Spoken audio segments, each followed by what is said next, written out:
मणि नमित है और उन्हीं चरणों की अंगुष्ठा मात्र से रावण जैसे महायोद्धा को दमित किया गया था।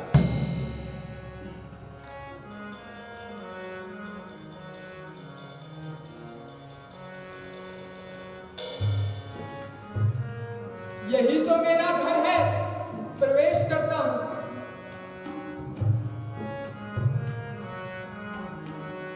विदुषा,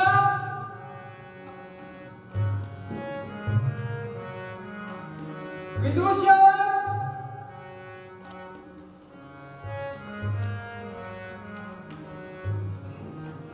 विदुषा,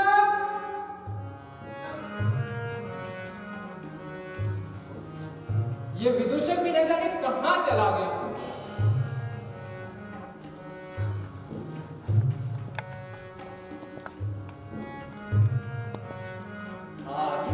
मैं यहां हूं। यदि आसपास कोई ना हो तो मैं तुम्हें एक मंगल समाचार सुनाना चाहता हूं।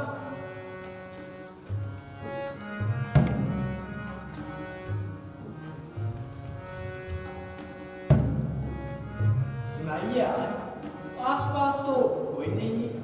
तो सुनो, जैसे ही आज मैं नगर से बाहर जा रहा था, मुझे गणना करने वाला एक ज्योतिषी मिला। उसने कहा कि आज से 7वें दिन तुम राजा और उसके परिवार के सामने एक नाटक प्रस्तुत करोगे। ये देखकर राजा अत्यधिक प्रसन्न हो जाएंगे और वो तुम्हें पुरस्कृत करेंगे और हम बहुत धनी हो जाएंगे। उस ब्राह्मण की बात को सच मानकर मैं एक संगीत का आयोजन करने का विचार कर रहा हूं। उत्तम, अति उत्तम। कौन सा नाटक प्रस्तुत करने का विचार कर रहे हैं आप? यही तो चिंता का विषय है। नाट्य के हैं 10 रूपक और इन सभी रूपकों में मुझे हास्य रस सबसे अधिक लोकप्रिय जान पड़ता है। इसीलिए मैं प्रहसन की प्रस्तुति करूंगा। तो आज मुझे प्रहसन के बारे में कुछ नहीं पता। तो सीखो, क्योंकि बिना शिक्षा पाए कुछ भी जानना संभव नहीं होता। तो आज ही मुझे बताइए। बहुत अच्छा। जब तुम ज्ञान प्राप्ति के इच्छुक हो तो सन्मार्ग पर चलने वाले मुझ गुरु का अनुसरण करो। शांडिल्य, शांडिल्य। वैसे ही जैसे परिव्राजक योगेश्वर का शिष्य उनका अनुसरण करता है। चले।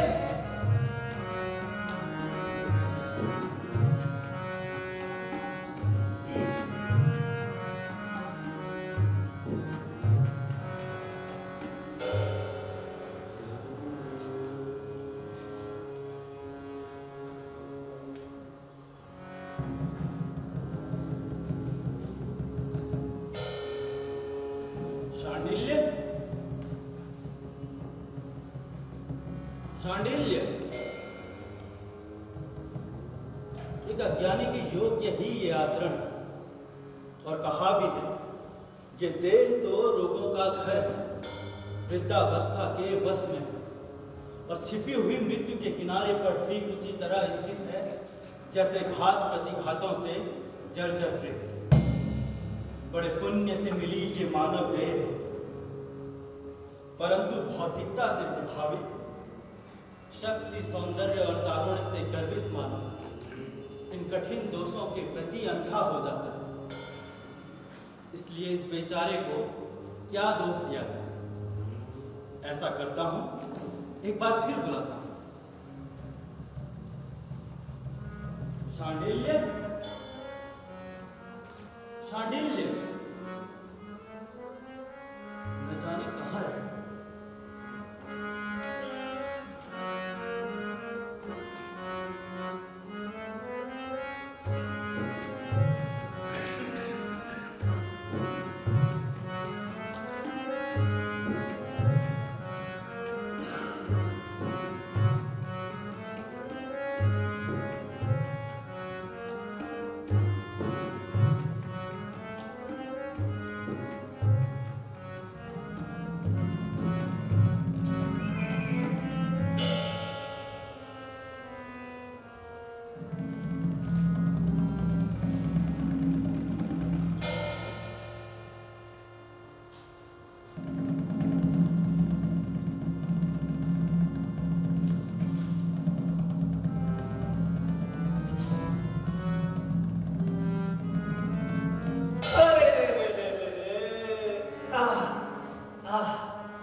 श्रीमान, जहां हम सभी काक तक को भून कर खा जाते थे। सभी पूरी तरह निरक्षर भट्टाचार्य थे। यद्यपि यज्ञोपवीत धारण करते थे और अपने ब्राह्मणत्व पर बहुत गर्व भी करते थे। और दूसरे हमारे घर में खाने को था ही नहीं, तो भूखा ही रहना पड़ता था। ये सोचकर कि कम से कम सवेरे भोजन मिला करेगा, मैं बौद्ध भिक्षु बन गया। पर बौद्ध भिक्षु दिन में एक ही बार भोजन करते हैं। इससे मैंने अपना गेरवा चोला फाड़ फेंका, अपना भिक्षा पात्र तोड़ दिया और केवल छाता लेकर चला आया। और अब इस आचार्य के भार से पीड़ित इसका बोझ उठाने वाला गर्दभ बन गया हूं। हाँ? अब ये भगवत कहां चले गए? आखिर इनके मन में है क्या? मुझे तो लगता है ये साधु अपना प्रातराश ढूंढने भिक्षा मांगने निकल गया है। तो मैं भी जाता हूं। हाँ भगवत, अरे ओ भगवत, अरे कहां चले गए भगवत? हाँ ये रहे भगवत। क्षमा करे भगवत, क्षमा करे। डरो नहीं शांडिल्य, डरो नहीं। भगवत, अपने सुख में डूबी हुई इस उत्सव परिपूर्ण पृथ्वी पर भिक्षा किस प्रकार मांगी जाए? सुनो, अपराध की चिंता किए बिना किसी गर्व से अपनी जीव की रक्षा के लिए मैं भिक्षा मांगता हुआ ऐसे डोलता हूँ जैसे सागर मच्छों की परवाह किए बिना डोलता है। हे भगवत, मेरा अपना तो कोई नहीं है, ना भाई ना पिता, केवल आपका आशीर्वाद ही तो है। और मैं भिक्षु बना हूं तो केवल भोजन की कमी के कारण, किसी पुण्य लाभ की इच्छा से नहीं। ये क्या शांडिल्य? भगवत, आप ही तो कहते हैं कि अतीत की घटनाओं से संबंध अवास्तविक है। और क्या? अवास्तविक को वास्तविक समझना ऐसे संबंधों का सृजन करता है। यदि कोई व्यक्ति अपनी इच्छाओं पर नियंत्रण रखकर खुद को सुविचारी और अभीष्ट कर्मों पर लगाता है, तो भगवान भी उसके कर्म फल की रक्षा करते हैं। अच्छा, मानव को उसका कर्म फल कैसे प्राप्त होता है? तभी मिलता है जब कामना और संपन्नता के प्रति उदासीनता हो जाती। वो कैसे होती है? वैराग्य का भाव प्राप्त करता है। ये वैराग्य कैसे प्राप्त होता है? असंग से। मैं पूछता हूँ, ये असंग क्या होता है? राग और द्वेष के बीच की स्थिति। कहा है सुख और दुख को समान समझना, भय और हर्ष में एक सा बने रहना, मित्र और अमित्र में समान भाव रखना। इसी मन स्थिति को तत्वज्ञानी असंग कहते हैं। पर मैं तो फिर पूछता हूँ, ये है क्या? इसकी कोई संख्या नहीं। क्या आप मानते हैं कि इस असंग की स्थिति को पाया जा सकता है? निसंदेह। ये झूठ है। ऐसा क्यों?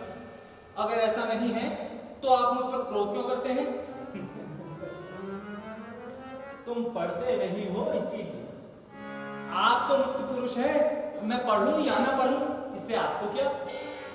अपने शिष्य की ताड़ना उचित मानी गई है, इसीलिए मैं कुपित ना होने पर भी तुम्हें मारता हूं। आश्चर्य है, आप बिना क्रोध के भी मेरी ताड़ना करते हैं। अच्छा, वे कथा समाप्त करें, भिक्षा की बेला बीती जाती है। अरे मूर्ख, अभी तो सवेरा ही है, दोपहर तो हुआ ही नहीं। जब मूसल रख दिए जाते हैं और रसोई की आग बुझा दी जाती है, परिवार के सभी जन भोजन कर चुके होते हैं, तब भिक्षा के लिए उचित समय होता है। इसलिए जब तक हम लोग उस उद्यान में विश्राम के लिए प्रवेश करें। वाह, भगवान अपनी प्रतिज्ञा तो भूल ही गए। सो कैसे? आपके लिए तो सुख दुख समान ही है ना? क्यों नहीं, मेरे लिए सुख दुख समान है, परंतु मेरा ये शरीर और मेरी कर्मात्मा आराम की इच्छा करता है। भगवत, ये तो बताइए कि ये आत्मा क्या है और कर्मात्मा क्या है? गहरी नींद में जो आकाश में उड़ती है वो है आत्मा, और जिस पर नियति का नियंत्रण है वो नरदेह है, वो है कर्मात्मा, और यही मनुष्य के सुख दुख का भोक्ता है। अच्छा, तो हुआ ये कि जो अजर अमर है, अजय अभेद्य है, वो तो है आत्मा, और जो हंसती हंसाती है, सोती जागती है, भोजन करती है और विनष्ट भी होती है, उसी को कर्मात्मा कहते हैं। तुम जितना समझ सकते थे समझ चुके हो। हुआ, अब तो पकड़े गए। कैसे और क्यों? भगवान, शरीर के बिना तो किसी का अस्तित्व ही नहीं। तुम तो लोक व्यवहार की बात करते हो, जिसके अनुसार प्राणियों में भेद किया जाता है और उनकी स्थिति निश्चित होती है। इसी से मैंने ऐसा कहा। अब ये कथा समाप्त करें। अब ये बताइए कि आप कौन हैं? मैं मृत्तिका, वायु, जल, आकाश एवं अग्नि आपस में जुड़कर बने होते हैं। एक शरीर जिसमें ध्वनि, स्वाद, सुगंध एवं स्पर्श की शक्ति होती है, वही हूं। हाँ, अभी तक तो आप अपने आप को ही पूरी तरह नहीं जानते हैं, फिर अंतरात्मा को कैसे जानेंगे? भगवान, लीजिए, ये उद्यान आ गया है। आगे चलो, इसी निर्जन स्थान पर हम विश्राम करेंगे। भगवान, पहले आप ही प्रवेश करें, मैं पीछे से आऊंगा। ऐसा क्यों? भगवान, बहुत पहले मेरी माता कहती थी कि अशोक के हरे भरे वृक्षों के बीच व्याघ्र छुपा रहता है। इसी से आप पहले प्रवेश करें, मैं पीछे से आऊंगा। चलो ठीक है।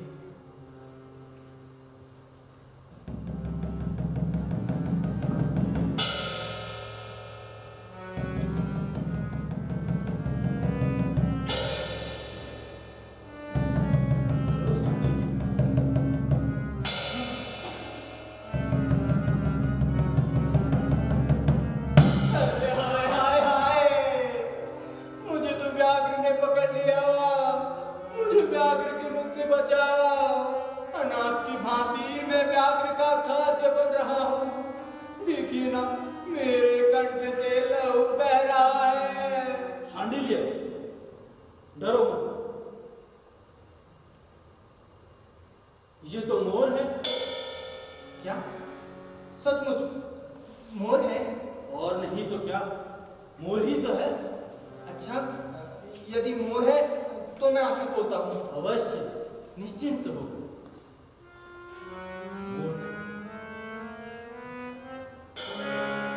वाह! ये दुष्ट व्याघ्र मेरे डर से मयूर का रूप धारण कर भाग गया। वाह!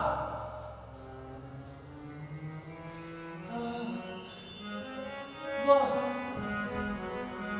चारों ओर चंपक, अर्जुन, कदम, नीम, निचूल, तिलक, कुकुर, कर्णिका, आम्रवृक्ष। शांडिल्य चलो। आया भगवत।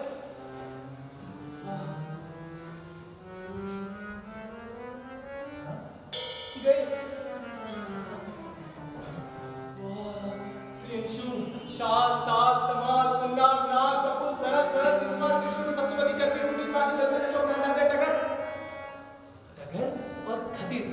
टगर और खदिर के वृक्ष वसंत की शोभा से सुशोभित हो रहे हैं और सभी ओर से मयूर, कोकिल और भवरों के गुंजार की ध्वनि आ रही है। इस सबसे विरहिणी नायिकाओं के हृदय दुख से परिपूरित हो रहे हैं। ये उद्यान तो सचमुच बहुत रमणीय है। मूर्ख, दिन दिन इंद्रियों की शक्ति क्षीण हो रही है। तुम्हारे लिए प्रकृति का ये सौंदर्य है। देख, किसलयों का आभूषण पहने पहले वसंत जाता है, फिर कुमुद खंड से विभूषित शरद ऋतु का आगमन होता है। इस संसार में बालक ही नित्य नई ऋतुओं की इच्छाएं करता है। जैसे जैसे आयु बीतती है, बाल बुद्धि अकारण में प्रकृति के सौंदर्य की बात करती है। भगवत अगर कुछ सुंदर लगता है तो उसे सुंदर ही कहा जाता है। ये अज्ञान की कही बात है। जो अप्राप्त की कामना करते हैं और व्यतीत की चिंतना करते हैं, वर्तमान से असंतुष्ट हैं, उन्हें निर्वाण कभी नहीं मिलता।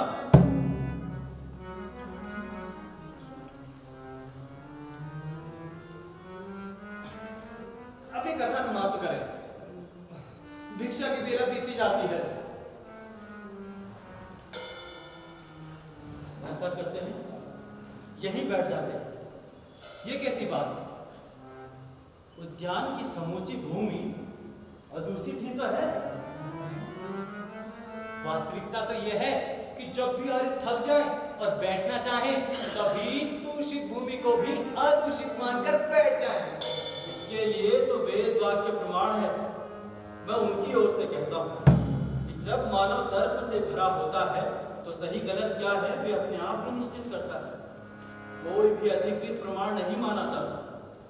सब कुछ अपने ऊपर ही होता है। मुझे तो आपसे बड़ा कोई प्रमाण ही नहीं ज्ञान। आप तो स्वयं ही बड़े विचारक हैं।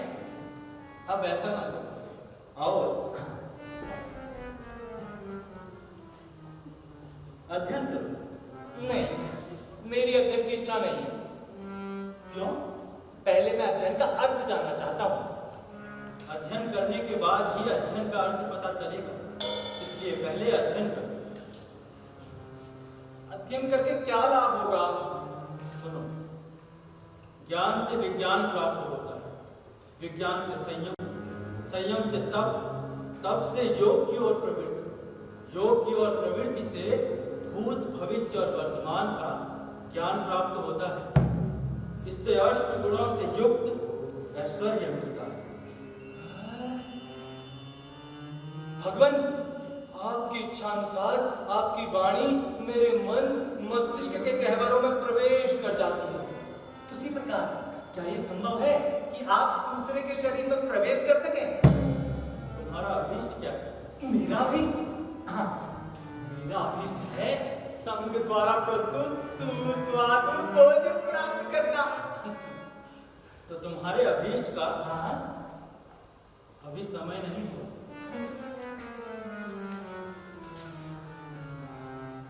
इसी भोजन के कारण तो आप भी मुझे दस्तक बने हैं। मुझे तो कोई और बात दिखता नहीं। ऐसा कभी न कहना। महात्मा ब्राह्मण योग साधना करते हैं, इसे देवता और दानव दोनों ही आदर देते हैं। इसे नित्य और महान मानकर प्राप्त करने का प्रयास किया जाता है। भगवान, आप अपना ध्यान योग पर ही केंद्रित करें। मैं तो अब भोजन की ही चिंता करता हूँ। भगवान, आप सन्यासी का लिए योग योग कहा करते हो। वास्तव में योग है क्या? सुनो, ज्ञान का मूल, तपस्या का सार, यथार्थ का आधार, द्वित्व को दूर करने वाला, राग वेद से मुक्त रखने वाला, इसे ही योग कहते हैं। मैं उन भगवान बुद्ध को नमन करता हूँ जिन्होंने कहा है कि आहार के प्रति प्रमाद सब प्रमादों का मूल है। ये क्या समझे? भगवान, क्या आप नहीं जानते कि मैं सर्वप्रथम प्रातः के नाश्ते के लोभ में ही शांति श्रवण करा। अब कुछ ज्ञान है, कुछ और कहना चाहते हो? हाँ, बहुत कुछ। तो कहो, मैं सुन रहा हूं। तो सुनिए भगवान, प्रकृति के 8 प्रकार, 16 विकार, आत्मा, 5 वायु, 3 गुण, मन के 3 गुण, सृष्टि तथा विलय। हाँ, और ऐसा भी भगवान ने अपने पिता में कहा है। ये सांख्य का सिद्धांत है, बुद्ध का नहीं। भूख के कारण मैं सोचता कुछ हूं, कहता कुछ हूं। अब आप सुने, हमारा उद्देश्य है ना दी हुई वस्तु को ना लेना, जीवन को नष्ट ना करना, निरर्थक बातें ना करना, गलत समय पर भोजन ना करना, मैं बुद्ध की, धर्म की और संघ की शरण स्वीकारता हूं। शांडिल्य, अपने आचरण के नियमों का उल्लंघन करके दूसरे के समय के बारे में बात करना उचित बात नहीं। तमोगुण से दूर रहे, रजोगुण को जीत कर सत्व गुण पर स्थापित होकर शीघ्र ही ध्यान रखो। ज्ञान का प्रयोजन यही तो है। भगवान आप स्थिर होकर योग का ही चिंतन करें। मैं तो अब भोजन की चिंता करता हूं। ये बातें बंद करो शांडिल्य। देह बंद एवं समूचे जगत में इंद्रियों और आत्मा के सम्मान को स्वीकार कर ज्ञान से सत्व को प्राप्त करके अपने अंतर में व्याप्त आत्मा को पहचानो।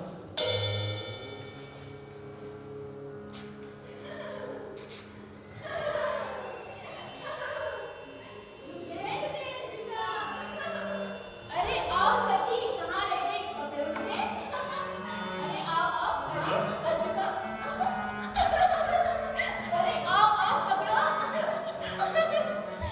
अरे अब तो पकड़े गए।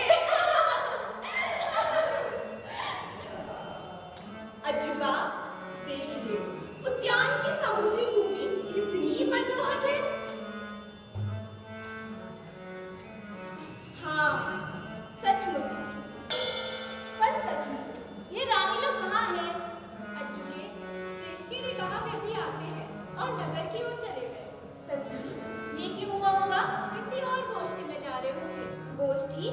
क्या अभी गोष्ठी संपूर्ण नहीं हुई? अज्जुका ठीक कहती है। आसव भी गोष्ठी का रस है। इससे मन चढ़ता है, हास्य उत्पन्न होता है और हाँ, स्त्रियों को निर्जारी बनाता है।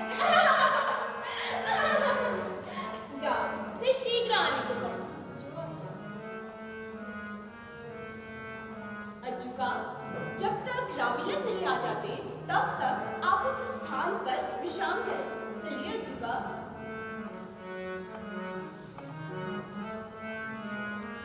और हाँ अज्जुका, तब तक एक गीत भी सुनाए। ठीक है प्रिय परमथिका। यहाँ बसंत की रुत मधुमास, यहाँ बसंत की रुत मधुमास, मदन सखा है दामिनियों का, मदन सखा है दामिनियों का। सानी सानी सानी धा धनी धनी धा मद गम धनी सा गम धनी सा गम धनी। यहाँ बसंत की रुत मधुमास, यहाँ बसंत की रुत मधुमास, बाकी छिपे वन है, फूल खिले अशोक के, बाकी छिपे वन है,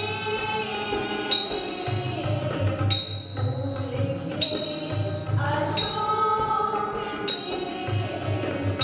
योगी जन भी निज मन हारे, यहाँ बसंत की शुद्ध मधुमास, यहाँ बसंत की शुद्ध मधुमास, मदन सखा है दामिनियों का, मदन सखा है दामिनियों का।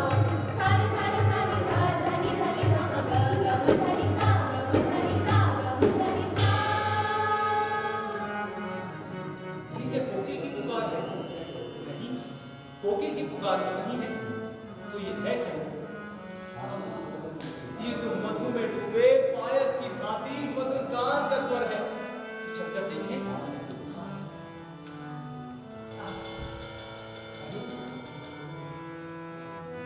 ये तरुणी कौन है? निरा भरना ही वो इतनी सुंदर है जैसे स्वयं ही इस उद्यान का अलंकार हो। अति सुंदर अचुके। अच्छा, तो ये गणिका है, तब तो हम धन्य हुए।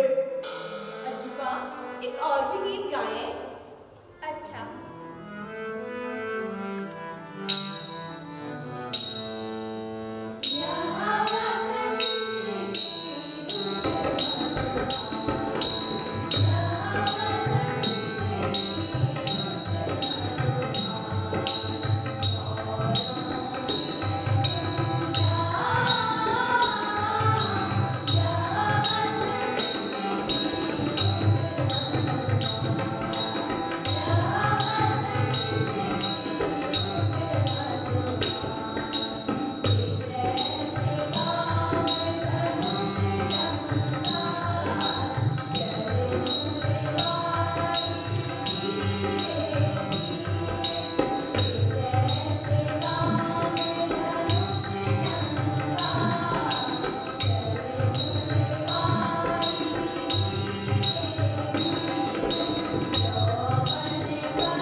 शब्द तो सुना, परंतु अर्थ पर तो मेरा ध्यान गया ही। अर्थ भी जान लेंगी यदि आपके सामने कार्य वर्णों का ढेर लग जाए। तो व्यवहार करो शांति। क्रोध न करे भगवान, परिव्राजकों को क्रोध नहीं करना चाहिए। अब मैं कुछ बोलूंगा नहीं। यही तो पांडित्य का लक्षण है।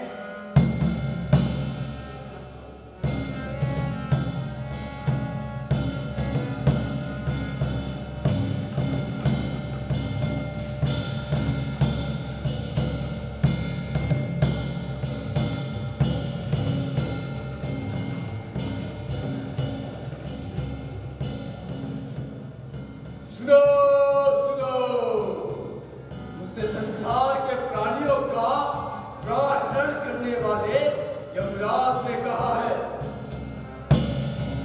वही यमराज जो प्राणियों के पाप पुण्य के साक्षी है, कि जिसकी भी कर्म रेखा समाप्त हो गई हो और जीवन समाप्ति पर हो, मैं उसके प्राणों का हरण करूं। इसी से मैं पृथ्वी के अनेकानेक देशों, असंख्य नदियों, पर्वतों और वनों से घूमता हुआ कहीं घनघोर घटाओं से और कहीं तूफानों से घिरे हुए रास्तों को पार करते जाता, सिद्धों और किन्नरों के प्रदेशों से भरे यमराज के द्वारा निर्दिष्ट इस नगर में आ पहुंचा। फिर वो कहा है,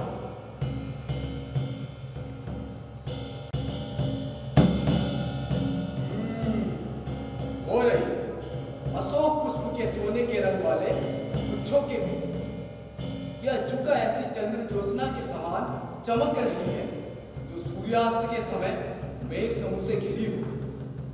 वैसे इसके जीवन की थोड़ी सी अवधि बाकी है, तो मैं कुछ देर प्रतीक्षा करूंगा, फिर इसके प्राण लूंगा। देखिए अचुका, अशोक का पुष्पगुच्छ कितना रमणीय है। मैं इसे तोड़ लाती हूँ। तू रहने दे, मैं ही इसे दूँ। ठीक है अचुका, आइए।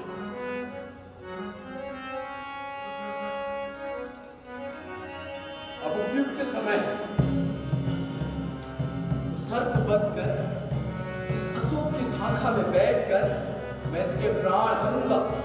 इस समय हंसमुख मधुर भाषणी, चंदन चर्चिता, मत्ता विशाल जंघाओं वाली, रक्तोत्पन्न नेत्रा, नेत्रों को सुख देने वाली इस सुंदरी के प्राणों को शीघ्रातिशीघ्र यमपुरी ले जाऊंगा। डसने का समय आ गया है।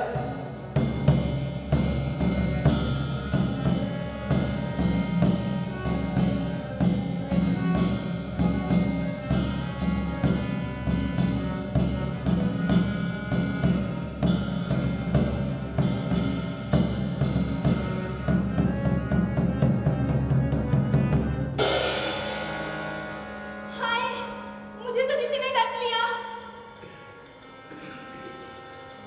अजुका, हाय, इस अशोक की डाल पर तो सर्प है। हाँ, सर्प।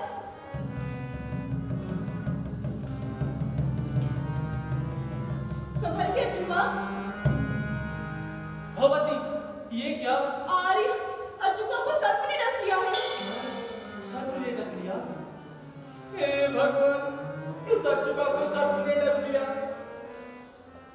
उसका कर्म फल समाप्त हो चुका है, क्योंकि नियति की प्रेरणा से अपने कृत्यों का फल भोगने के लिए मनुष्य जन्म लेता है और कर्म फल क्षीण हो जाने पर मृत्यु को प्राप्त हो जाता है। अजुका, क्या पीड़ा हो रही है? मेरे शरीर में विष फैलता जा रहा है। मेरी दृष्टि धुंधली पड़ती जा रही है।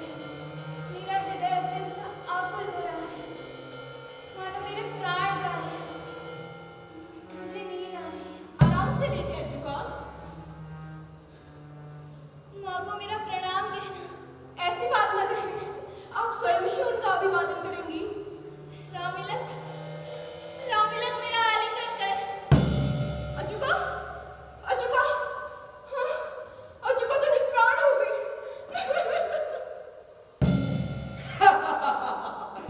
इसके प्राण को हर लिए अब चलता हूं। गंगा को पार कर पुण्य सलिला नर्मदा सहयात्री पर्वतमाला को लांघ कर उसे घेरे हुए कृष्णा नदी रांची के शिव मंदिर से होते हुए फिर कावेरी, ताम्रपर्णी और मलय पर्वत को पार कर सागर पार लंका से भी आगे मैं यमराज के देश में पहुंच गया हूं। हो रहा बड़ी बड़ी डालों वाला वट वृक्ष, उसके नीचे बैठे चित्रगुप्त के पास जाता हूं।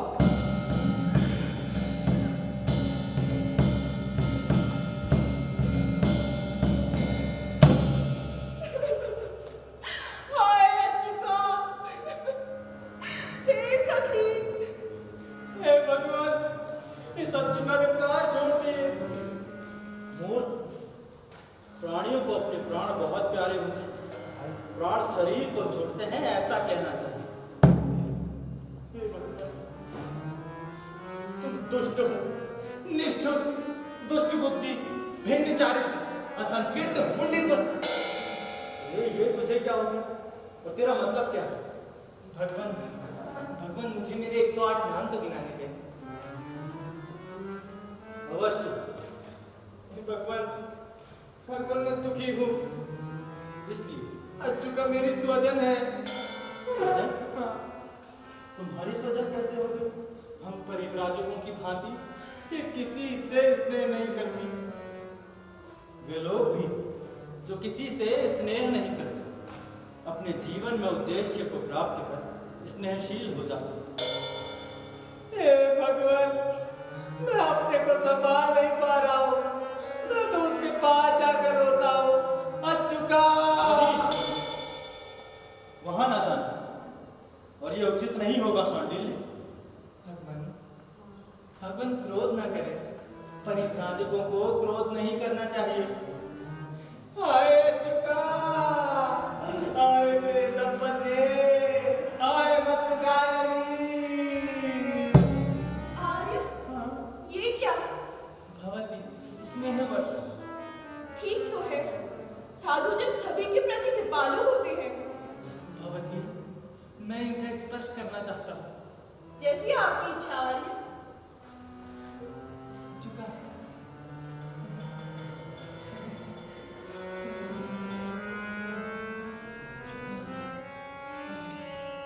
अरे, मैं तो इतना आकुल हो रहा हूँ कि मुझे सिर और पैर जान ही नहीं पड़ते। इसके ताड़ फल के समान उन्नत सुंदर काले चंदन से लिप्त स्तनों को देख रहा हूं। मेरा दुर्भाग्य कि जब वो जीवित थी मैं उनसे प्रताड़ित नहीं हुआ। ये ब्राह्मण कृपाशील लगता है, अज्जुका को छोड़कर नहीं जाएगा। ऐसा करती हूँ, आप कुछ समय अज्जुका को देखें, मैं उनकी माता को बुला लाऊंगी। शीघ्र जाओ, मैं मातृहीना के लिए माता के समान हो जाऊंगा।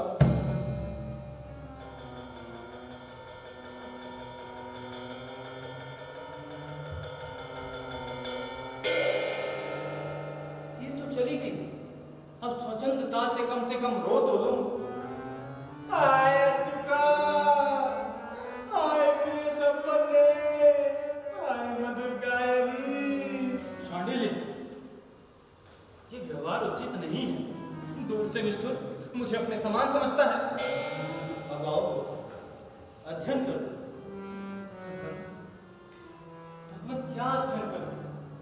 भला इस बेचारी एकाकी अज्जुका की चिकित्सा कैसे करूं? तो तुम्हारा औषध शास्त्र से क्या संबंध?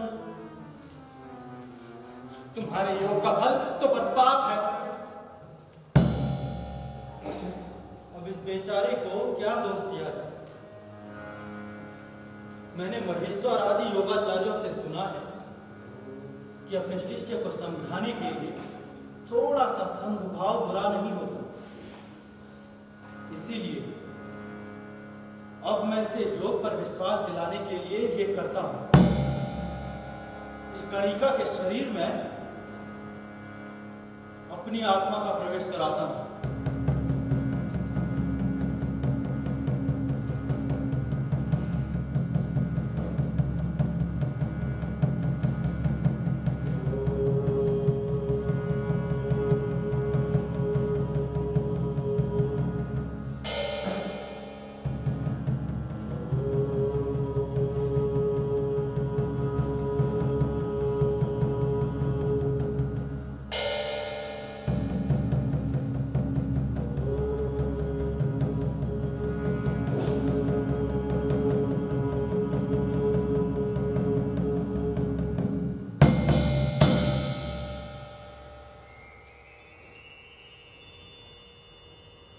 शांडिल्य, शांडिल्य।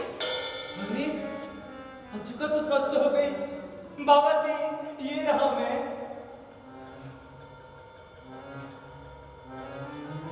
आओ वत्स। अज्जुका, बोलिए अज्जुका, तुम्हारा मधुर गान सुनने के लिए मेरे कान आकुल व्याकुल हो रहे हैं। आओ वत्स, बोलिए। अध्ययन करो। यहाँ भी वही अध्ययन, तो भगवान के ही पास जाता हूँ। भगवान, अरे ओ भगवान, भगवान, भगवान, भगवान, भगवान,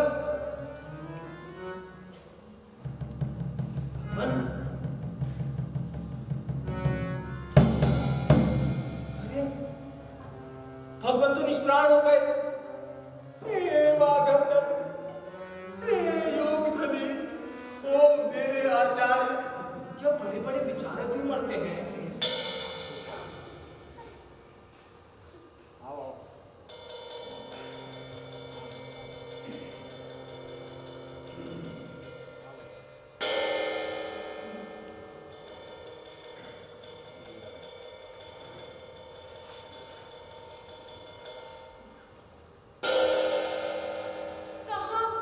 कहाँ है मेरी सुकुमारी? ये रही अज्जुका, उसे कुछ समय पहले सर्प ने डसा था। हाय, हतभागिनी मैं। माँ, शांत हो माँ। अज्जुका तो स्वस्थ हो गई है। देखिए माँ, देखिए, अज्जुका उठ बैठी है। सचमुच? हाँ माँ। ये तो प्रकृति स्तब्ध हो गई। जाते वसंत सी ने। ये क्या नीच वृद्धा? मेरा स्पर्श मत कर। ये कैसी बात? माँ, ये तो विष का विषम प्रभाव लगता है। सीधे जाके पैर को लिया। जो आज्ञा स्वामिनी।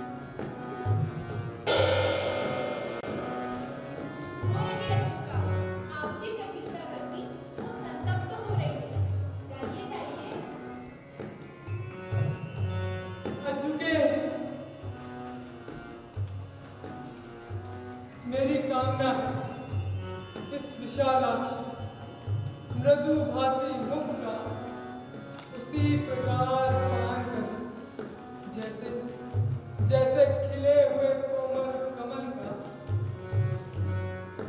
मधुर करता है।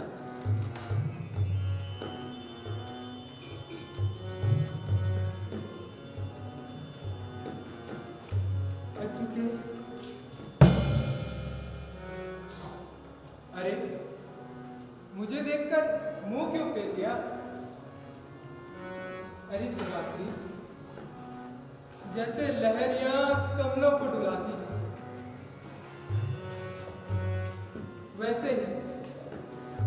वैसे ही तुम भी अपना सुंदर मुख मेरी ओर फेरो।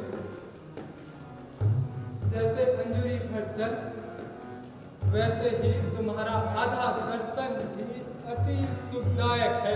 अज्ञानी, मेरा आंचल छोड़। सखी ये क्या?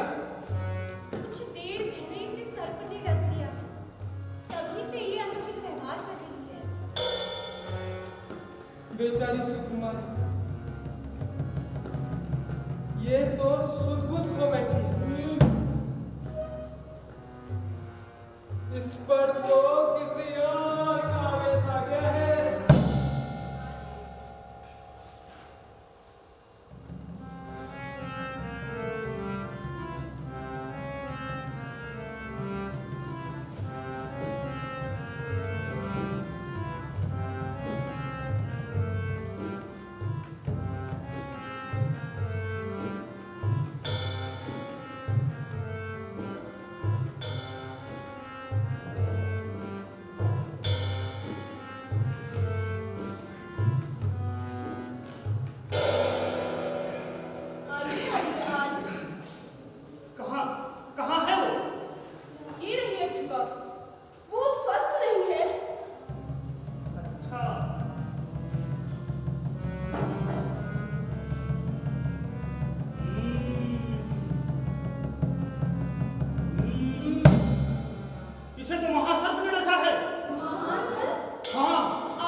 जानता हूँ, तभी तो इसका व्यवहार बड़ा ही विचित्र और अस्वाभाविक हो रहा है।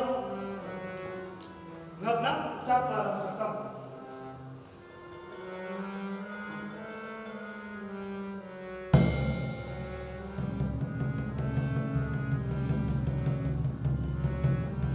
कुंडल जैसे कुटिलगामी इस गोले में प्रवेश कर।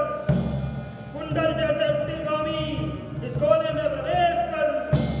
कुंडल जैसे कुटिलगामी इस गोले में प्रवेश कर। रुको रुको वासुकी बुद्ध रुको। तब तक मैं तुम्हारा शिरोवेद करता हूँ। उठा कहा। मूर्ख वैद्य, अपने को निरर्थक कष्ट न दे। तो तुम्हें पित्त का प्रकोप भी है। अब मैं तुम्हारे वात, पित्त, कफ तीनों का उपचार करता हूँ। अवश्य यत्न करें, हम आपके प्रति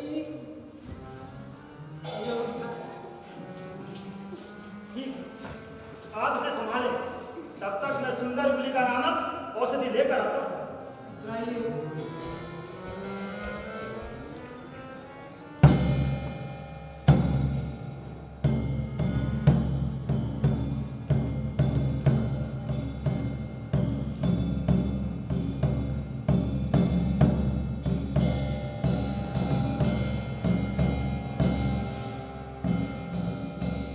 यमराज ने मेरी निंदा की, कहा ये तो वसंत सेना नहीं है जिसे तुम्हें लाने को कहा था, वो तो दूसरी ही वसंत सेना है।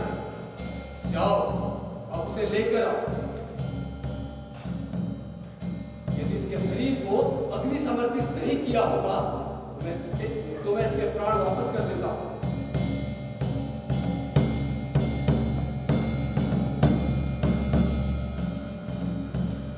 सुंदरी तो उठ बैठी है, परंतु ये मामला क्या है? इसके प्राण तो मेरे हाथ में है और ये सुंदरी उठ बैठी है।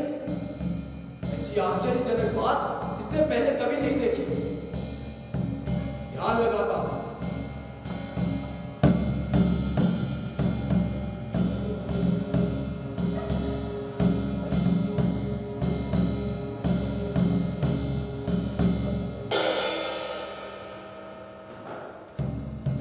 अरे, इसके शरीर में तो योगी परिव्राजक क्रीड़ा कर रहे हैं, तो अब क्या करूं? ठीक है, इस अज्जुका के प्राणों को योगी परिव्राजक के शरीर में रखकर और कुछ समय इस खेल के बाद दोनों के प्राणों की अदला बदली कर देता हूं।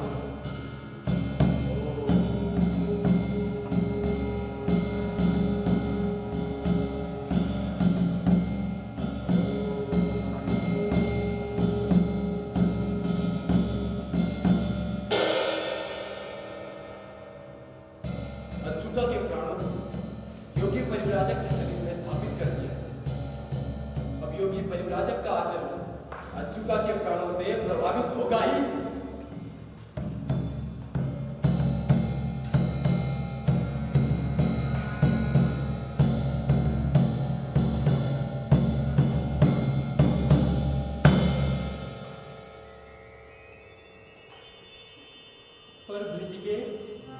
पर भृतिके अरे भगवान तो जी उठे। मैं समझता हूँ दुर्भागी लोग मरते ही नहीं हैं। रामिलक कहाँ है? भगवान मैं ये रहा। भगवान ये क्या? कमंडल पकड़ने वाला हाथ जैसे शंख की चूड़ियों वाला हाथ हो गया है। इस समय ना तो ये भगवान है और ना ही अच्युता। इस समय तो ये भगवत अच्युतम बन गए हैं। रामिलक मेरा आलिंगन कर। अपने कमंडल को आलिंगन कर दुष्ट। रामिलक मैं तो तुम्हारे प्रेम में मत हूँ। नहीं नहीं, तुम तो पागल हो गए हो। योगी पद के विरुद्ध वार्तालाप है ये तो। मुझे मधु दो भाई, मैं पान करूँ। विष पीले विष परिहास का प्रमाण ही प्रतीत हो रहा है। पर भृतिके मेरा आलिंगन कर। दूर हो दुष्ट। पुत्री वसंत सेना, यहाँ हूँ मैं, प्रणाम करती। भगवान ये कैसी बात? माँ तुम तो मुझे जानती हो ना। रामिलक हाँ, तुम ही ने मुझे पुनर्जीवन दिया है। मेरे बस में तो कुछ भी नहीं।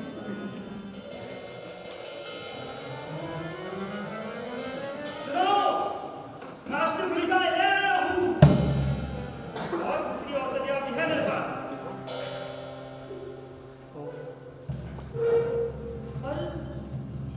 पर मैं ये नहीं जान पा रहा हूँ कि सुंदरी पल पल भर में जीती और मरती कैसे? जल लेकर आओ।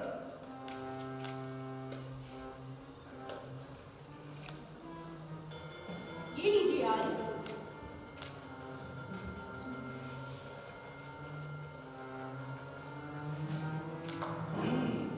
मैं इस गोली का चूर्ण बनाता हूँ, पर यह तो सर्व विद्या नहीं है। मुझे लगता है इसमें कोई और आवेश आ गया है। मूर्ख वैद्य, वृथावृत, प्राणियों का अंत भी नहीं जानता।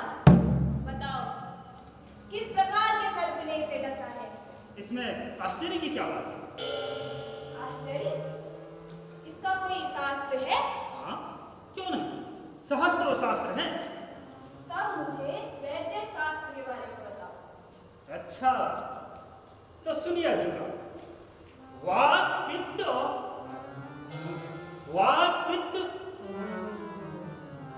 हाँ, और क्या? वात पित्त और आदि आदि में भूल गया। भूल गया। पोथी लाओ मेरी पोथी। वाह, वैद्य तो बड़ा विद्वान है। पहली ही पंक्ति भूल गया। चलो जाने दो, आखिर वो मित्र ही तो है। ये रही आपकी पोथी। हाँ,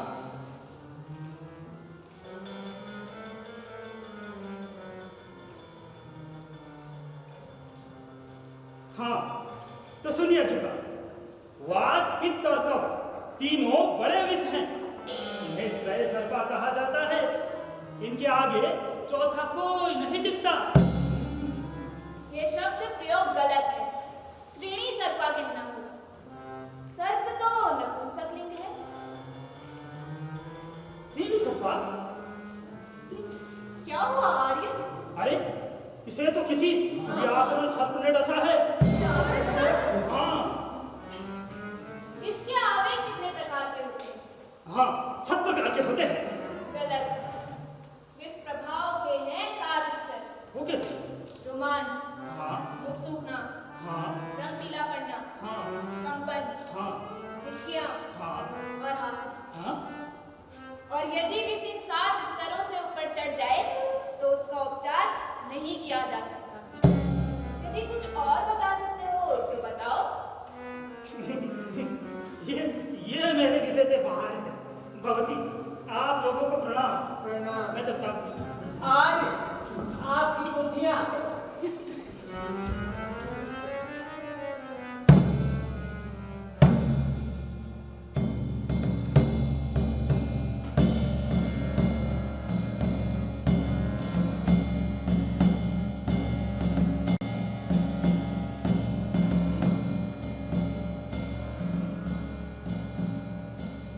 गर्भस्राव, फोड़े, कर्ण रोग, गर्भाशय की ग्रंथि, हृदय, आंखों और मस्तिष्क की ग्रंथियां ये सूची जिससे अनेकानेक प्राणी यमलोक को जाते हैं। चलो मैं भी यम की आज्ञा का पालन करूं। भगवान अज्जुका के शरीर को छोड़ दे। निसंदेह मैं अपना कर्तव्य निभाऊंगा और दोनों के प्राणों की अदलाबदली कर दूंगा।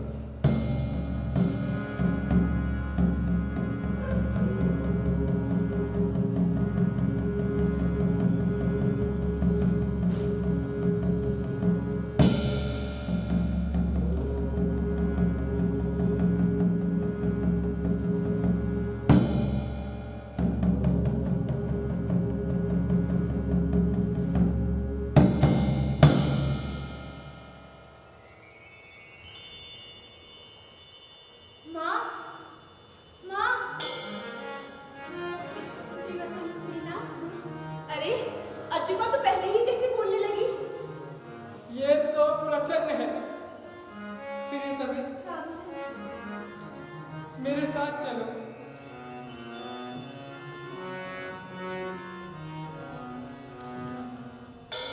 भगवान, भगवान ये सब क्या था? लंबी कथा है। फिर सुनो। अभी तो सूर्य डूब रहा है स्वर्ण के गोले के साथ। मेघ एवं प्रकाश उसके रमणीय हुए ऐसा लगता है जैसे स्वर्ग के गर्भ में समा रहा हो।